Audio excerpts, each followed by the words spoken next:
Au cours de la présente manipulation, nous allons déterminer la teneur en acide acétylsalicylique dans un comprimé comprenant 100 mg de principe actif et cela par un titrage en retour acido-basique. La manipulation va nécessiter le matériel suivant, composé entre autres des comprimés à doser, des réactifs titrants, indicateurs colorés, ainsi que le mortier et le pilon. La pesée se fera sur une balance analytique. Le chauffage de la solution, une fois préparée, sera réalisé à l'aide d'un bain de sable. La détermination du point d'équivalence, en plus de l'indicateur coloré, peut se faire à l'aide d'un pH mètre. Et enfin, nous allons utiliser pour le titrage une burette ainsi qu'un agitateur magnétique. Avant de passer à la pesée des 300 mg de comprimé, il faut d'abord déterminer la masse moyenne sur la base de la pesée de 10 comprimés. Pour cela, on utilise le verre de montre dont on va tarer bien entendu la masse après dépôt sur le plateau de la balance. Ensuite, nous allons prendre chaque comprimé et veiller à le déposer sans le toucher. Nous notons la masse de chaque comprimé.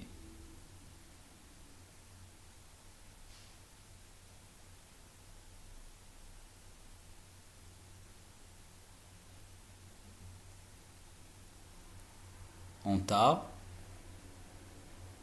On note la masse du deuxième comprimé.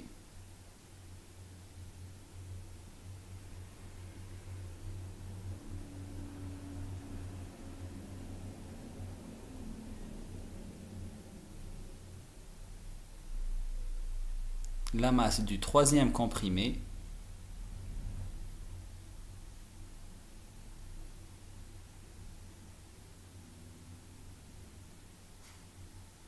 Et l'on poursuit ainsi de suite jusqu'au dixième comprimé. Une fois la masse moyenne d'un comprimé calculée sur la base des 10 comprimés pesés, nous allons passer au broyage de ces 10 comprimés à l'aide d'un mortier et d'un pilon.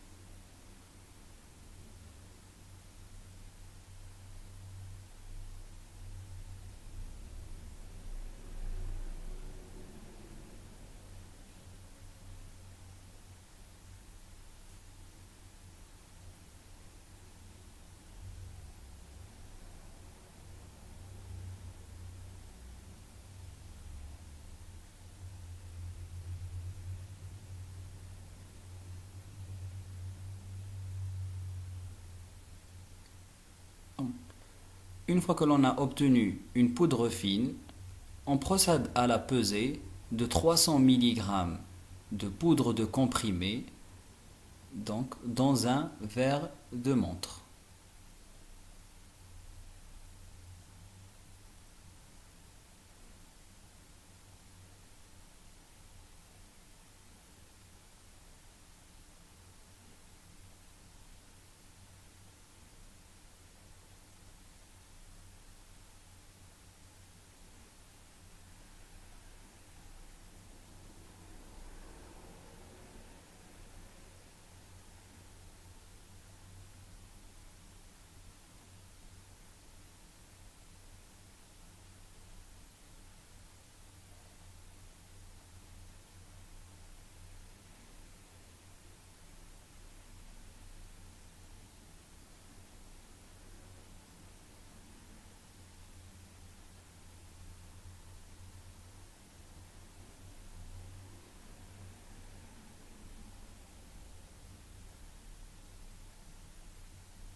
La masse, une fois pesée, va être dissoute dans un Erlenmeyer afin de procéder par la suite au titrage.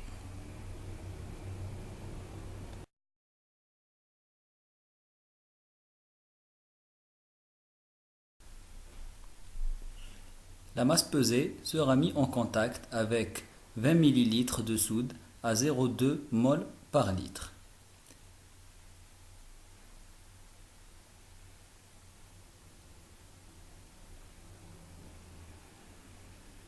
Ces 20 ml seront mesurés et transvasés à l'aide d'une pipette graduée et d'une pro-pipette.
Nous allons par la suite procéder à la dissolution des 300 mg de comprimés préalablement pesés.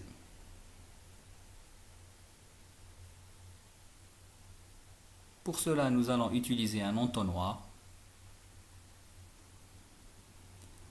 et une piscette comprenant de l'eau distillée.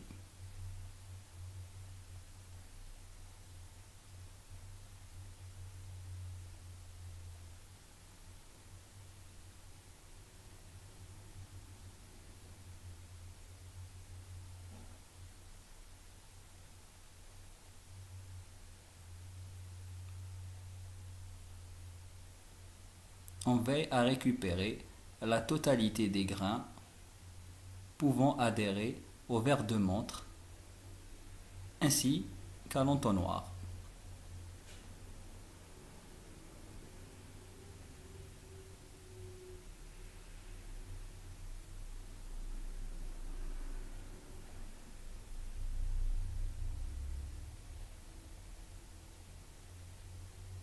Sans oublier les grains qui peuvent être collés au niveau de la paroi interne de l'Erlenmeyer. On agite ensuite. Puis on procède à un chauffage au niveau du bain de sable.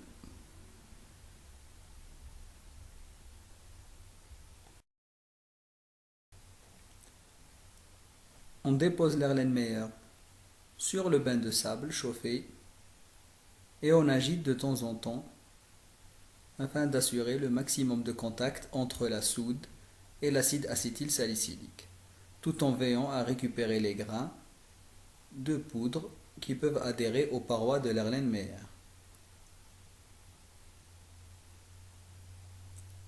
Une fois le chauffage terminé, nous allons procéder au titrage en mettant au niveau de la burette la solution d'H2SO4 à 0,1 fois mol par litre et qui permettra de déterminer la quantité en excès de NaOH. Donc on va utiliser un bécher pour remplir notre burette.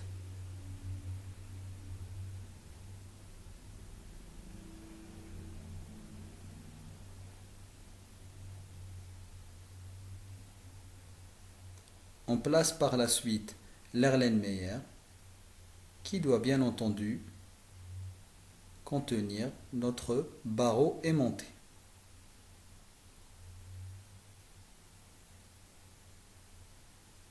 On ajoute l'indicateur coloré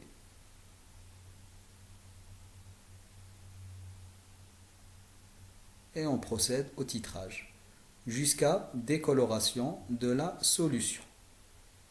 On ferme notre burette et on note la chute de burette.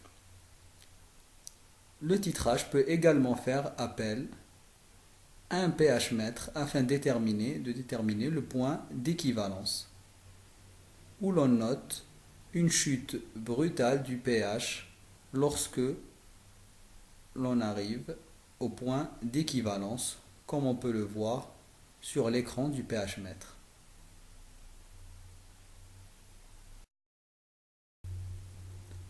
Au cours du titrage, la principale réaction mise en jeu va faire intervenir 1 mol d'acide acétylsalicylique et 2 mols de NaOH. 1 mol qui permettra la neutralisation de la fonction acide carboxylique et 1 mol qui permettra la rupture de la liaison ester. Réaction qui est lente mais totale.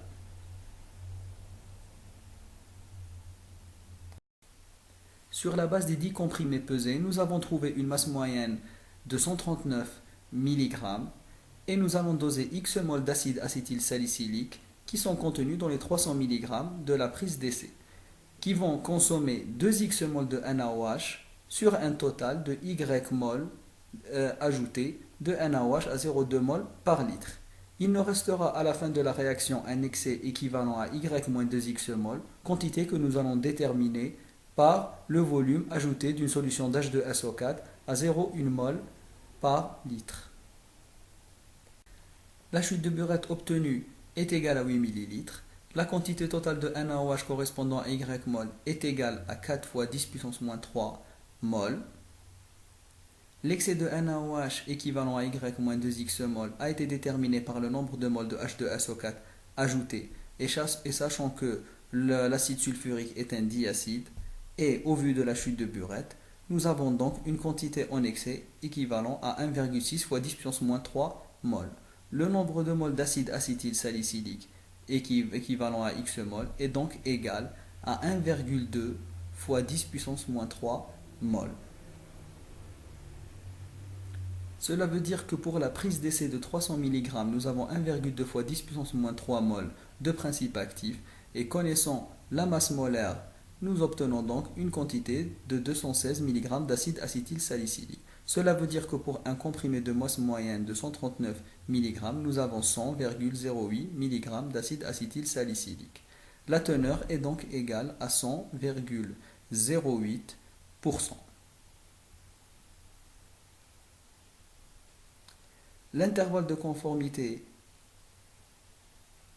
allant de 95 à 105%, cela veut dire que le produit est conforme.